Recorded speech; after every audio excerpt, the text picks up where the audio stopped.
Hi everyone. I've been invited all the way up to Bracebridge to one of my colleagues' office. He heard some of the stuff I was talking about with autistic kids and ADHD and how the neurology worked with that, and he invited me up to talk to his patients. So we're going to have a good time here tonight, and we'll see if we can get some people some education. So here we have his entrainment room. This is Dr. Nick's place. That would be Dr. Nick way down in the corner there. And I'll be presenting up there somewhere in a little while. An instrument here that helps to look at the function of your body before things happen. Does anyone have it? When somebody does have a scoliosis, and it's pretty severe, if this starts to curve like that, the ribs start to curve with it, and one of the things you notice is that maybe one of their shoulders is higher than the other, their hips look funny.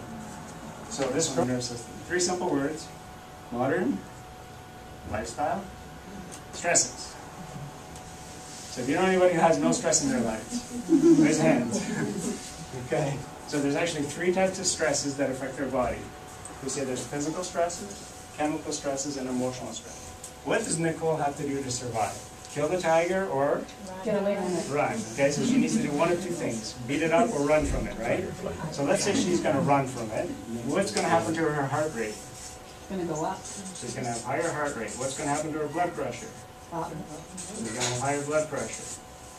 So she needs to feel her muscle. It's actually kind of massaging the head as it's coming out of mom, because it's coming in. So that rhythmic kind of action starts to activate the brain. And I already have ADHD right now, but 1 in 88 kids are in the autism spectrum. I want you to get this. When polio was considered an epidemic, it was 1 in 2,700 people. So this is 1 in 88. And now, if you look at this, the number of kids with autism is greater than the number of kids diagnosed with cancer, diabetes, and AIDS combined. Oh my God. Right? So if you think about it, does anyone know if your car is idling too fast, what happens to your car eventually? Wears out. It wears out, right? So we talked about the idle speed. So there's 2 idle speeds. When the baby is born, the idle speed of the body is really, really high.